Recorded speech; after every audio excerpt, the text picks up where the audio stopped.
Assalamualaikum warahmatullahi wabarakatuh to Dr. Siti Hidayah. My name is Muhammad Badru Amin bin Masri with metric number DF170055. So I will explain about the sand mining guideline.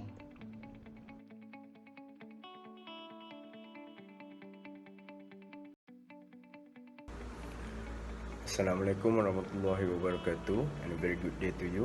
I am Muhammad Syafwan bin Jalani, metric number AF170123, and I will present to you about the two chapter, which is chapter 2, the past studies, and chapter 8, the conclusion.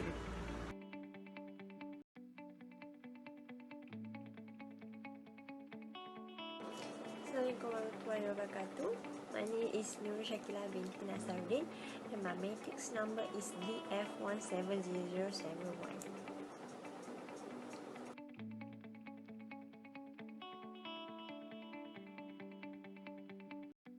Assalamualaikum warahmatullahi wabarakatuh. My name is Nafatina Sohal binti Nuradin, metric number DF10 and 100. Today I would like to present to you the sediment transport analysis.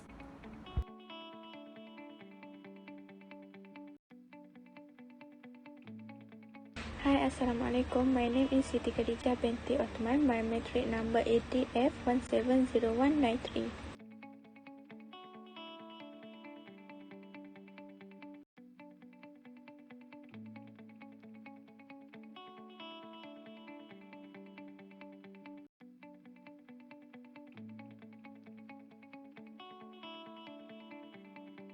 I will explain about introduction.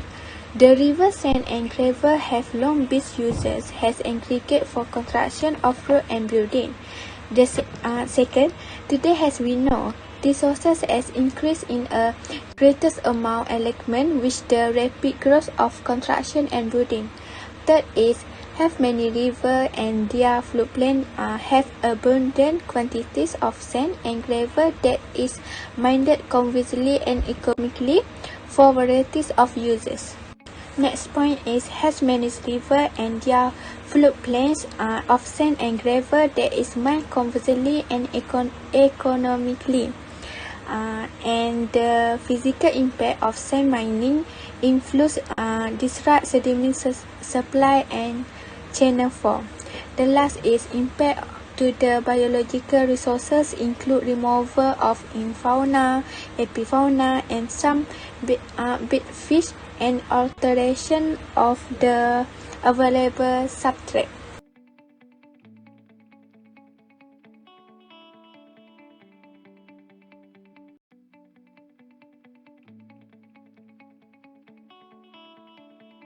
This study have two objectives. First, identify and analyze. For the identify, to identify appropriate method to handle the sand mining activity to recover and improve the quality of river. Second objective is analyze. To analyze the allowable amount of river sand that can be extracted based on the data collection.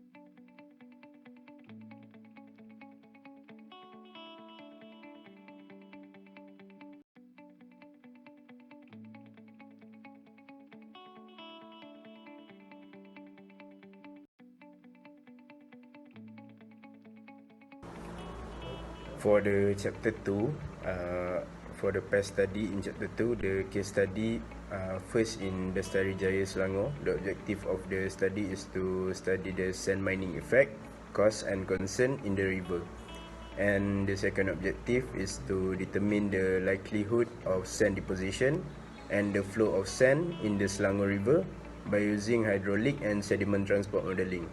The software used is HACRAS. And the water quality assessment show that the water downstream of the station at the river has been heavily polluted due to excessive suspended particle concentration. The major physical environmental consequence have been discovered through transportation modeling and ground air and water quality investigation.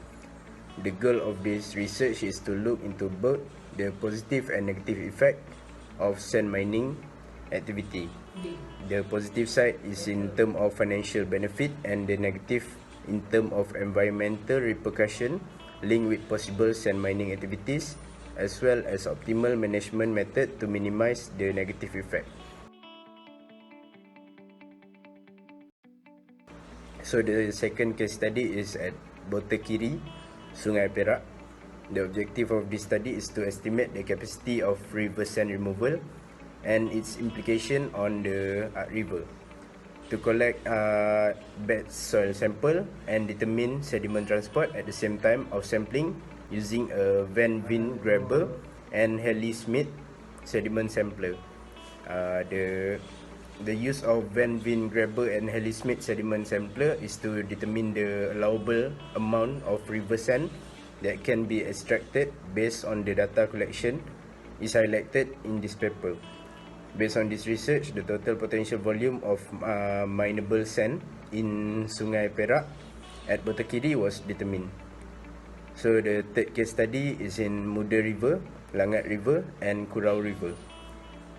The objective is to investigate the river sand mining capacity as recommendation for long-term management of sand mining activity at Muda River, Langat River and Kurau River.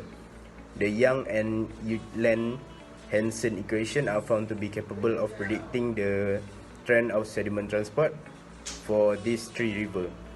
These study findings have resulted in a proposal of a minimum and maximum amount of sand extraction for each river, as well as an useful planning and management tool for authorities in Malaysia to make effective and timely decisions on sand mining application and operation.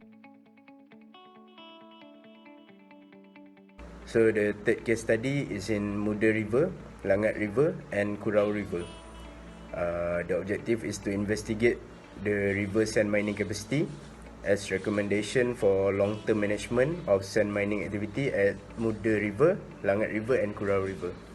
The Young and Land Hansen equation are found to be capable of predicting the trend of sediment transport for these three rivers. These study findings have resulted in a proposal of a minimum and maximum amount of sand extraction for each river, as well as an useful planning and management tool for authorities in Malaysia to make effective and timely decisions on sand mining application and operation. So the last case study is in Manjira River, India. The objective of this study is to conduct scientific research on the impact of sand mining on river and aquifer system in order to aid the preservation and sustainable of riverine environment and ecosystem. The field research, laboratory tests and river modeling have all been used to investigate the consequence of sand mining on the river system. In India, the river are under stress and resulting in increase of sand extraction from riverbed and floodplain. The destruction of riverine flora, bank erosion, pollution of water surface and groundwater depletion in well are example of the damage.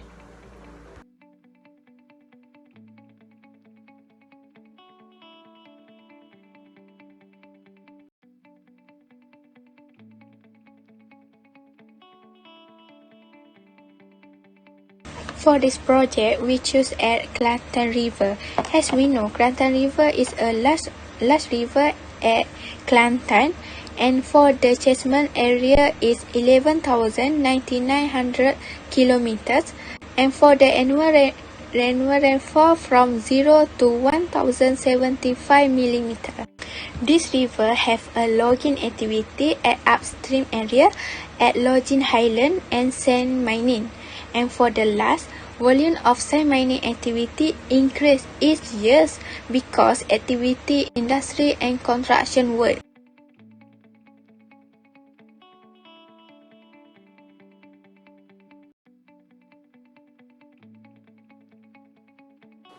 So next, I'm going to discuss about the method of this project.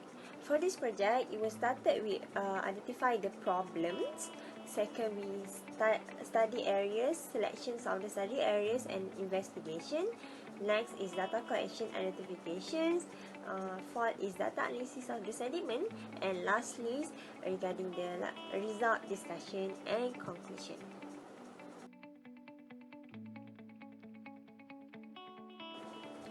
For the data collection, the study area will carry out at the Kelantan River, which has a different level of sand mining activities.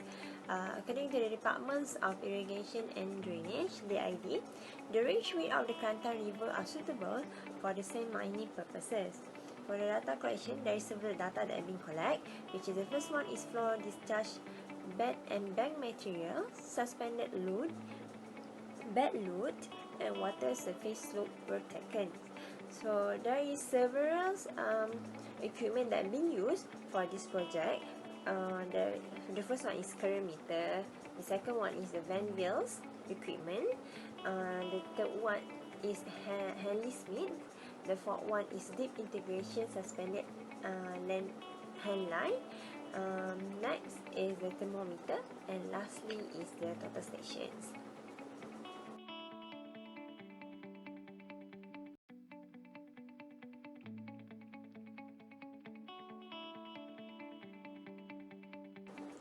So now, let's move on to the river morphologies. For the Kelantan River, sedimentary are dominated by the clay and silt with average spherical parameters. Kelantan River was major sediment contributors.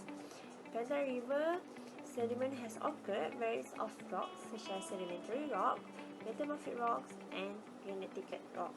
The geological and geographical condition of the area causing turbulent flows to occur in front of the Kelantan River mouth.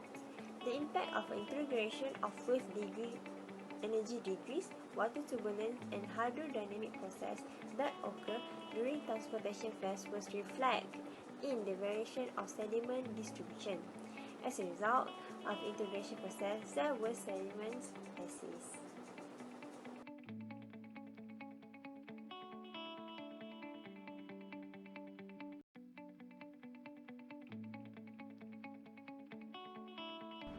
From the data collected at Kelantan River, we carried out an assessment by using two commonly sediment equations, which is Young equation and Englund-Hansen equations.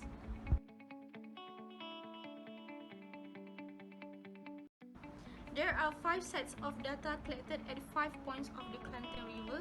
The Kelantan River has sand and gravel sizes between 0.29 mm to 3 mm. So the shape factor for this data is 0.5, and the fall velocity has various of data determined from the graph. And then from this table, we have computed the discharge, the area, the base, the elevation, the suspended load, the bed material, and the average size of the sediment. So from this data, we obtain the average size of the sediment, which is 0.6 mm.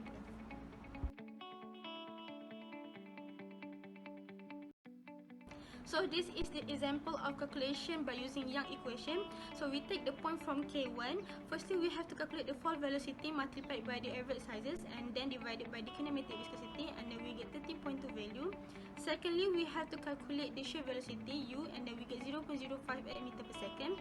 And then the third one is the parameter, and then we get 2.615. And then we have to calculate the Reynolds number, which is the shear velocity is multiplied by the average sizes and then divided by the kinematic viscosity, and then we got the value, which is 354.8.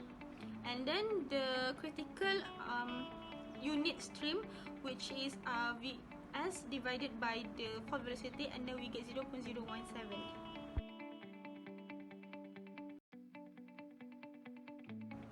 Next, after we calculated the Reynolds number has a value that is below 70, so we obtain the new critical unit stream value, which is 1.747, and then after that we have to calculate the total sand concentration by using Young equation, and then we get 6.81.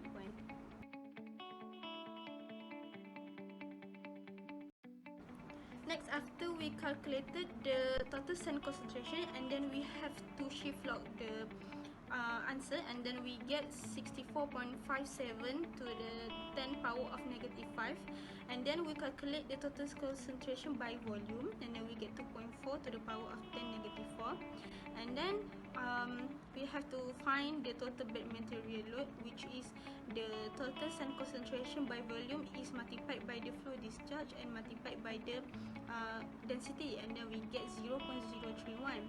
After that, we have to test by the discrepancy ratio, which is the total bed material load computed divided by the total bed material measured, and then we get 0.55, which is lies in the range between the discrepancy ratio 0.5 to 2.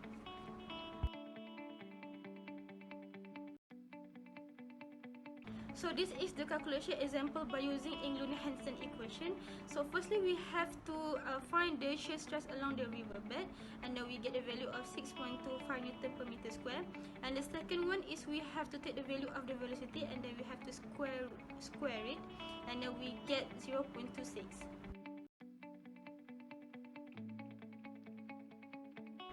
The next step is we need to find the flow velocity Qs, and then we get the value of 0.137 to the power of 10 negative 4 kilogram per second per meter.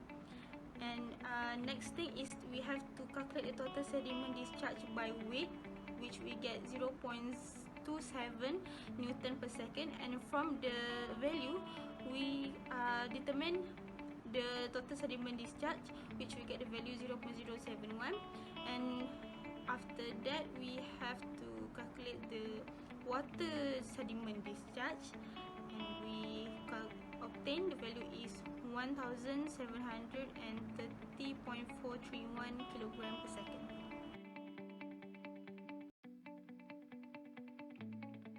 The next step is we need to find the sediment concentration by weight and sediment concentration by volume to get the sediment discharge by concentration.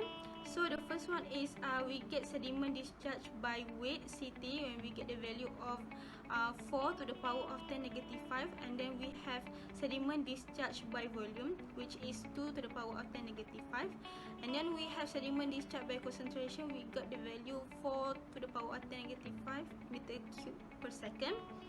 And then we have to calculate the total bed material, which is the sediment discharge by concentration is multiplied by the density, and then we get the value of 0.106 kilogram per second. So based from the result, we have to calculate the discrepancy ratio, and then we get 1.89, which is lies between the range of the discrepancy ratio.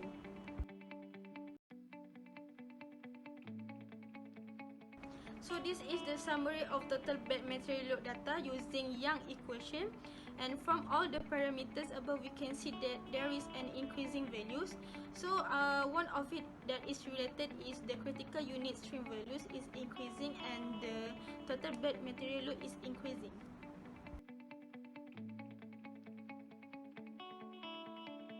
Next is the summary of the total bed material data using England-Hansen equation. So based from the table, we have concluded that the related between the sediment concentration discharge and the total bed material load data. So there is an increase of sediment concentration discharge and the increasing of the total bed material data.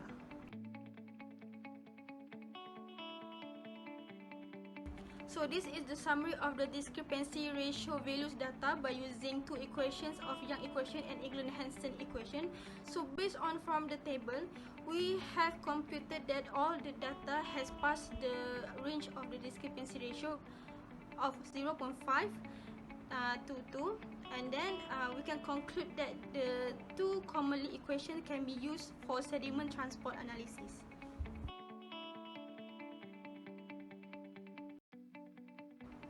Lastly, based on the computed data, we have come out the graph analysis of relationship between the flow discharge and the total bed material load. So based on the graph, we have seen that the curve of Young equation have steeper curve. This is because the two equations are using different functions for the equation. For Young equation, they focus more on the rate energy dissipation, and for the England-Hansen equation, they focus more on the stream power. And then based on the graph, we have concluded that the Total bed material load increase as the flow discharge increase. That's all from me. Thank you.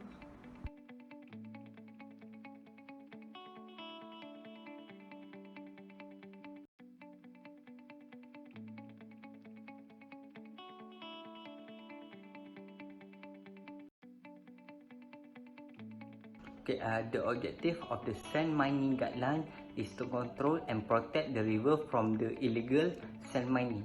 Second, to guide government agency and local authority in minimizing and monitoring impact of the river on the sand mining on the quality of the specific river. The third one is to guide sand mining operators in implementing of best management practice, BMPs, and appropriate extraction method.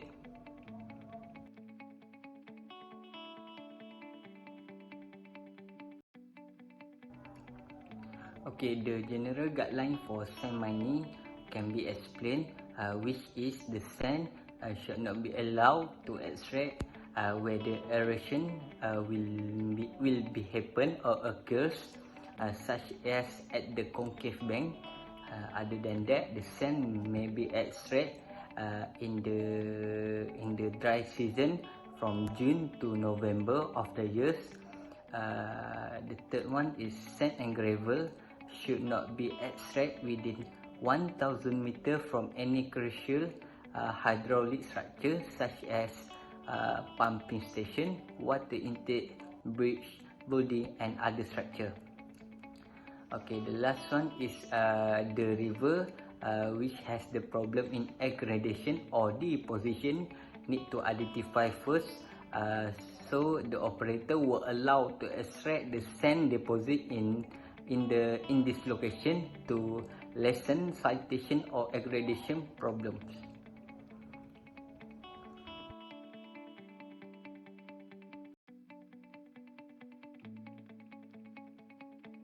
The extraction of sand location should not be taken within 500 meter of any structure imported hydraulic such as pump houses, water intakes, and so on. Based on the study from the Salhoudin et al. 2009.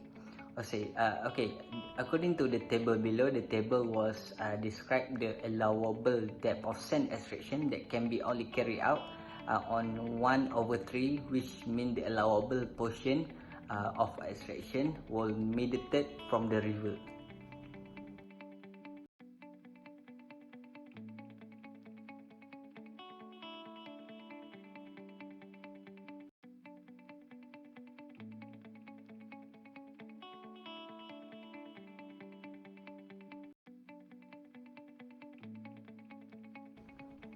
Okay, the method of sand extraction can be divided into 4 methods.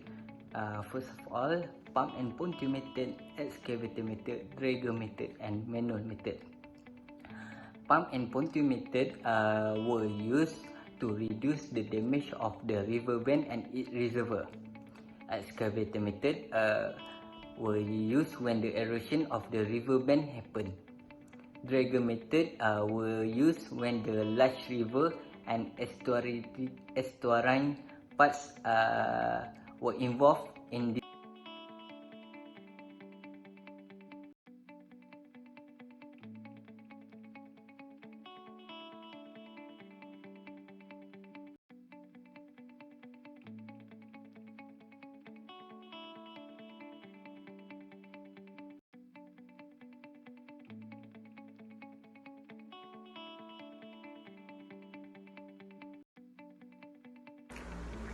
So for the conclusion, in the chapter 8, the objective was achieved to guide the government agencies and local authorities in minimizing and monitoring impact of river sand mining on the quality of specific river, and to control and protect the river from instance of illegal sand mining, and finally to guide sand mining operator in implementing best management practice and appropriate extraction method, carrying out monitoring and community engagement, as well as undertaking closing plan and rehabilitation work.